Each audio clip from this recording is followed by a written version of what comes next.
Hello TCG and Lorcana enthusiasts, and welcome to this first new style video for Lorcana, where we're going to look at the deck profile in Pixelborn and then jump right into the games in Pixelborn. You need to let me know down in the comments, do you like this style? I did put a poll, I will link it in the comments as well, of using this style where we look at the deck profile in Pixelborn and jump right into the games, or would you guys like the deck profile as a separate video and then the gameplay as a video? Personally, the deck profiles were only a couple, like 5, maybe 10 minutes long if I had like different ways to discuss videos.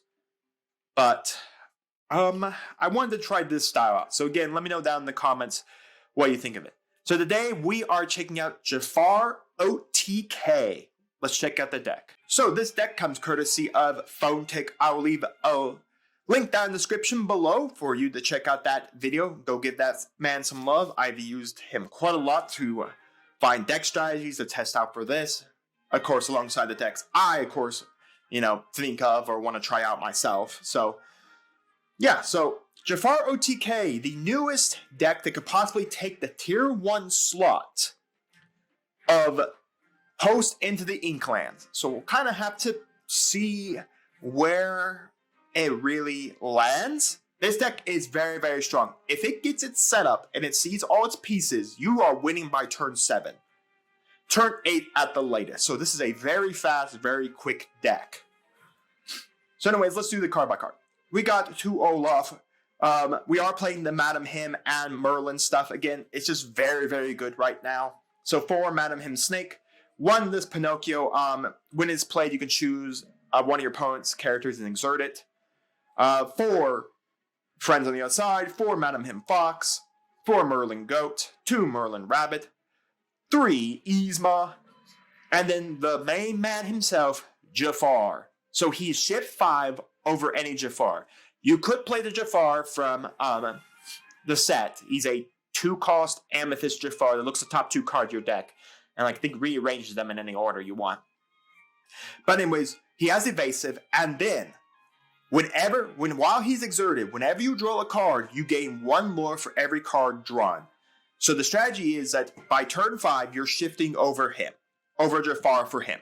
Then that same turn, you're going to sing a whole new world from Steel, from the Steel Chapter 1. That exerts him. You and your opponent both pitch your hands. Who cares what you got? Then you draw 7 fresh cards. Folks, that is 7 lore right there. Then, if we happen to have another card we'll talk about down in the Steel part of this deck, you can sing it again and draw another 7 cards. Who cares about what you pitched?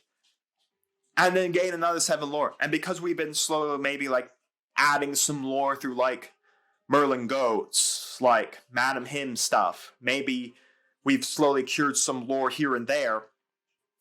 We basically are just kind of winning the game. Like I said, very, very strong. For the Steel part of this deck, because it is Amethyst Steel, we have 4 Captain Hook, 4 of the Jafar. We only are using him for his shift, for it to be shifted over. And then Captain Hook is here as well, being a challenger, but also for the shift. We got 3 binge up. Items are still prevalent.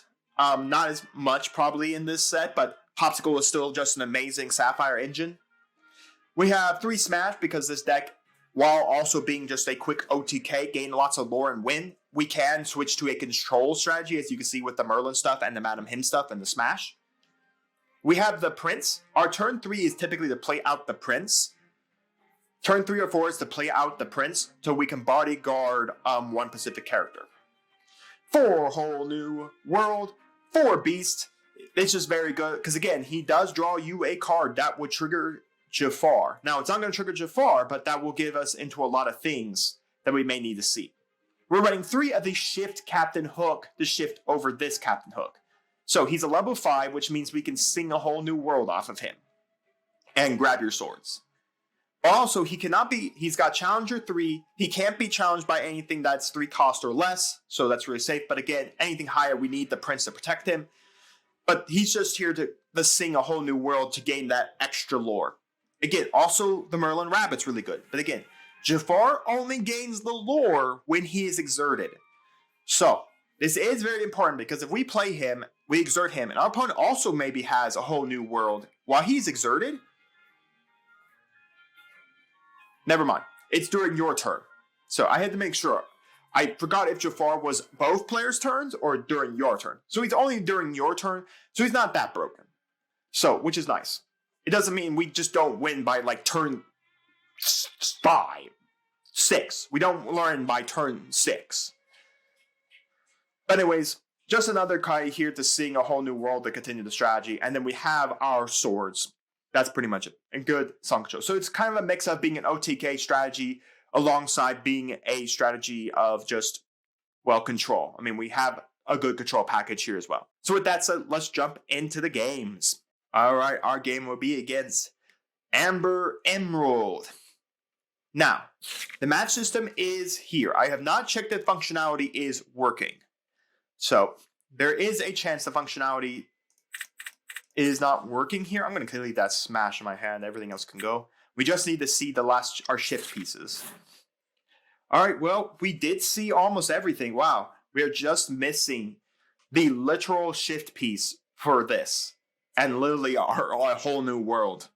And we are perfect. Wow, we nearly had everything there.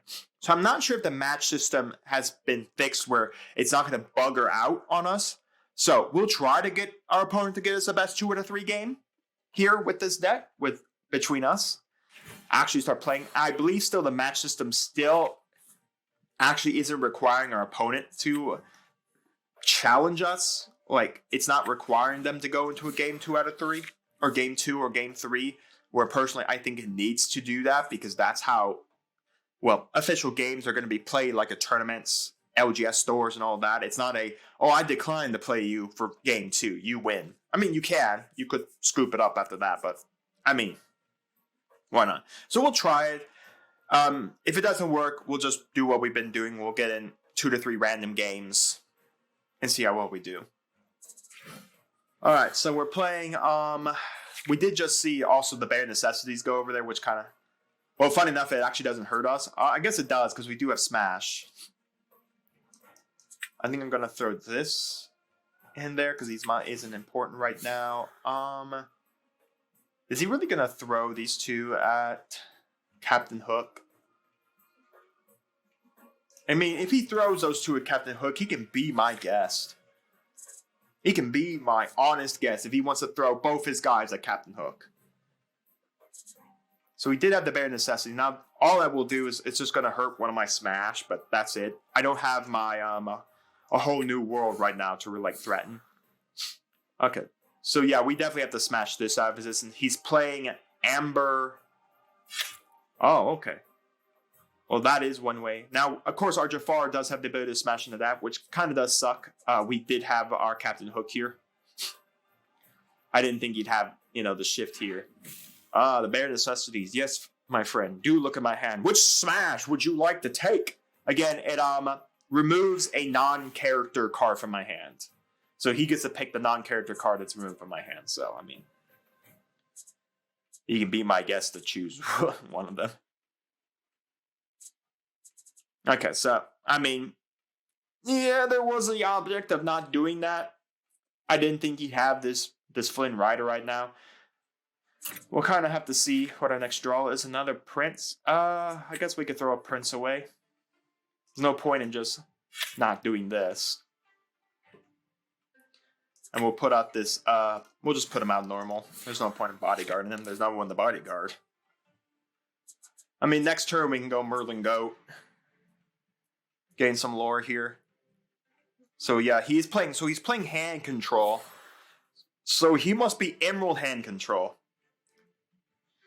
Alright, not bad. Now again, the fact is that yes, he can sing a swords, or he could sing a whole new world, or he can get a sudden chill and sing that.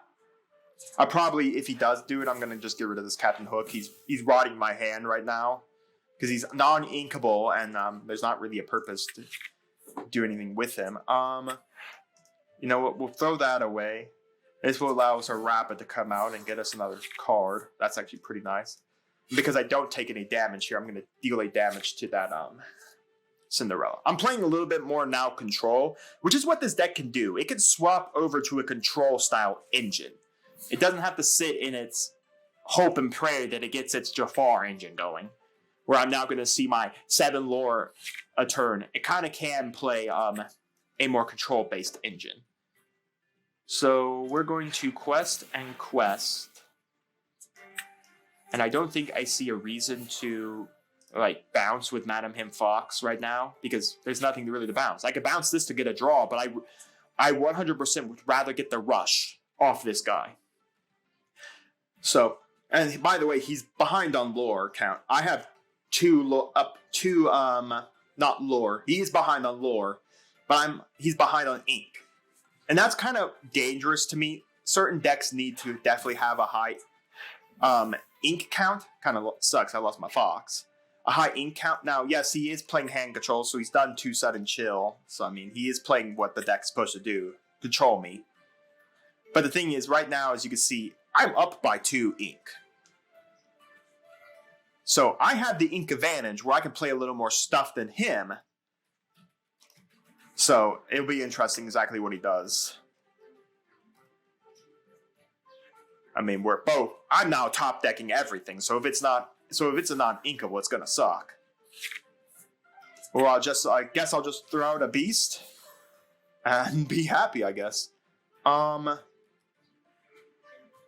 Yeah, let's knock that out with the rabbit. And then quest and quest.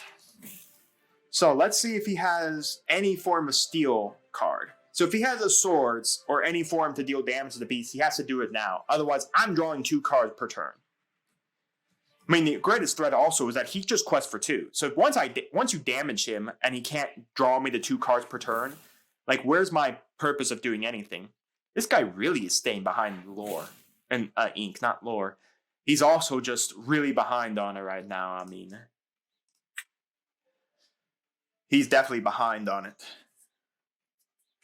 I hope he's got a bodyguard, because I'm just going to hit that with the rabbit and force this singer out of here. Well, look at that. We got to Jafar. Well, Jafar can go to the Inkwell for right now. I'm going to smash that.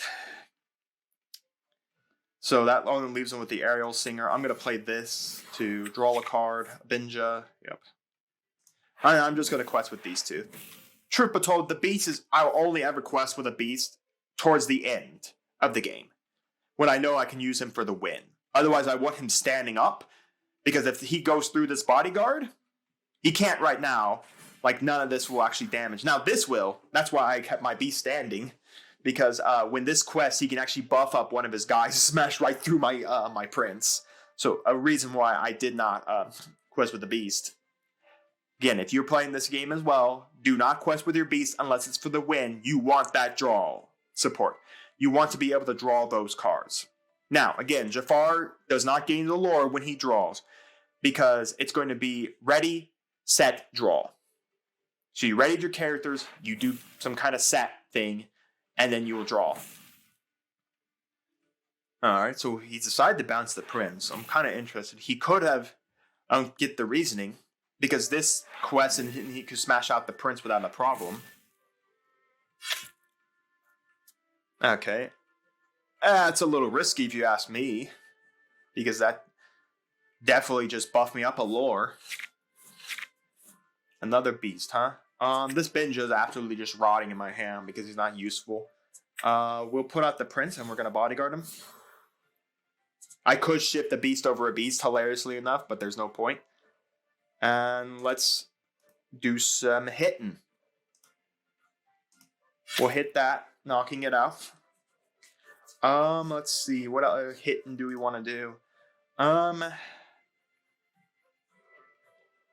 We're going to do 2 damage to this aerial. I remove the rabbit. At least let us see what we draw. Maybe we get him out of him Fox, or we'll get another Binja. After that, I think I'm just going to put another Prince bodyguarded and pass the turn. As of right now, this is a win. No, it's not. I'm 1 lore down. Oops. He's going to make me discard. Yeah, you can discard that Binja for me, sir. It's doing nothing in my hand. you don't have any items to play, so I mean, it's just ink fodder. I mean, you have to kind of play that stuff. Benja right now is just the better version. Sure, you could still play, like, if you wanted to play like item control, you still have the beast from chapter 1 that does the exact same thing. The problem is that, well, Benja's just so much better. He's cheaper to come out and destroy items, so yeah, he's just better overall. I'm not sure how this guy is getting out of this, by the way. He's literally kind of put himself in a corner. I'm now up by 4 ink. I'm up 10 more to his 2. So, I mean, and we're both drawing 1 card a turn, but the problem is he draws 1 card per turn, I draw 2. So, really nice. And right now, he doesn't have a way to hit this beast unless he literally drew swords. And he could sing it with the aerial to at least deal 2 damage to it. Sure, that will knock out the rabbit. And does 1 damage to each prince. But that's it. So he's going to go the aerial here. Alright, so he won't be singing anything. Okay, that's actually pretty nice. Well, funny enough, I could do this to sing a whole new world to get a whole fresh new hand. Is that worth it? I am going to swing over that. Just knock it out finally. I don't think it's worth it, in all honesty. Play this, bounce the hair effect it gave me. Draw. We're going to basically knock each other out. And then I'm just going to put the hair back, draw a card. And my opponent has decided to... My opponent's declined. We got the win. Okay, so we don't get a best 2 out of 3 here. So we got 1 game. Let's jump into another one. Anyways, we got Sapphire, Ruby. So I will say the Sapphire cards from Into the Inklands are just so good. I've already got like a deck brewing in my mind for it. I'm using like the new Grandma Tala. That's really good. This isn't bad. We don't need 2 smash. So we can take out that Merlin. Maybe just the rabbit? And play this? Yeah, let's do that. I know it doesn't give us our deck strategy. Wow, we're like literally missing the last 2 parts. Like we're literally just missing the 2 shifts. And that's literally it. What do I want to throw? Let's see. Yeah, let's throw Benja away. I mean, like the only deck I really honestly think has items as we play Olaf here is like Sapphire, which this is. So it does mean we do have the problem of needing popsicles. So honestly, I don't know why, if you're going to play Sapphire, you don't look at trying to get the popsicle engine in your Sapphire deck at all, in all honesty. So, Teeth Inhibition, he's going to do Develop Your Brain. He's going to look at the top 2 cards. He's going to add 1 to his hand and put the other one in the bottom. Still a really good underrated card. Now, this could be Aerial OTK as well, because, funny enough, Sapphire did give a location that's really good with Aerial OTK. So it could be Aerial OTK. We'll have to be a little cautious about that. I think from this point here...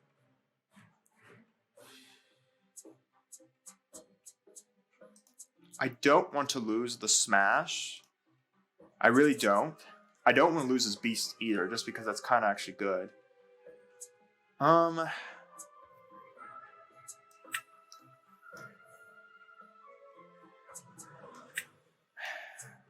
Dang it, this is actually kind of tough. I think I have to get rid of the snake. I think she's got to go, and I think I'm going to put out this Jafar and pass. Maybe threaten him to think that I have the Jafar in my hand on my turn for my turn 5 play. He didn't play anything last turn. Teeth Inhibition. So he is playing the Popsicle Engine. That immediately tells me he's got the Popsicle Engine in his deck. Alright, so this one's a new one. When I first read this card, for some reason, I thought it's read Motunui, like the Bionicles land from the first Bionicles. So whenever a character is banished here, you may put a card into your Inkwell face down. So whenever a character is banished at that location, he just basically just goes straight to your inkwell. That's really good for Grandma Tala Ghost, which is whenever a character is put into your inkwell, you just get to I'm trying to find the word. Yeah, I'm gonna have to throw that smash away, unfortunately. And I'm just gonna put on Cat Hook. Grandma Tala Ghost states whenever a character, anything is ever put into your inkwell, gain a lore for it. So this is very good for that strategy. Now the problem is he put it out very early, and the problem is all locations can still get attacked. They're not like, they don't just sit there. They all have will, so they can all get attacked, which is really nice. They didn't just break locations by saying they can't be attacked. Now, he is now Agrabah on the board. All locations give passive lore per turn. Why didn't he give passive lore? He should have gotten some passive lore there from these two. Interesting. Unless he declined it. I thought these would give him passive lore. He would have gotten 3 lore per turn. Okay, this is a Challenger 3. I'm gonna hit the Agrabah. Gonna hit that. Quest. I unfortunately think I'm gonna have to throw this Merlin Goat away. And I think I'm gonna bounce this Olaf to my hand. And pass. I'm going to use him next turn for, well, there he gets. Does he only get it at the end of my turn? The start of his turn. I don't know. Oh, no, wait, it was start of his turn, so. Yeah, it's start of his turn. I forgot. He would have gotten 3 at the start of his turn if I hadn't knocked out the, this location. The problem is I'm going to knock it out again. Now, yeah, he hasn't played a character yet. I'm kind of surprised. He hasn't played a character. So now he's got the fishbone, so now he can start spamming a lot of things. Like I said, I actually opened up a box of this and I kind of discussed a little bit about the Grandma Tala Ghost using like with fishbone being able to send that, and then Grandma Tala Ghost getting you an extra thing. And then also Grandma Tala Ghost can, I just call her the ghost because she's literally the ghost version of her. But she can shift over any Grandma Tala, so it's pushing you back to using the older Grandma Tala. So anyways, kind of want to keep my Challenger up. I mean, he's not threatening me or anything. He is threatening me by being 2 away. Actually, less than that now. Because he will, if he puts a card in his inkwell this turn, and then he uses Fishbone Quill, he is at the necessary lore to nuke me. He can literally nuke me this turn.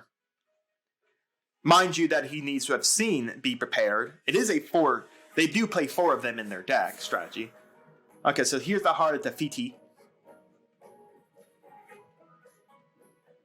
So basically you can tap it, pay 2, and then you can put the top card of your inkwell into the top card of your deck into your inkwell exerted. So it'll go in exerted, so it'll be pretty neat. I don't know how he's coming back from this. I mean, he could Fishbone Quill here, but he can't Be Prepared me. Because there's no way for him to do it. He doesn't have the necessary ink. Okay, I mean, Flabbergem does work here. Typically, I would want him to nuke off, say, a Popsicle, but I mean, an item is an item to nuke. Alright, well, this will remove the Fishbone, which is nice. Actually, Benja actually does now come in kind of handy. I don't think we need another beast right now, so I think I'm going to put him away. We're going to put out Benja. This also ensures that this Flabbergem, when he quests, cannot just destroy the Fishbone Quill and gain 2.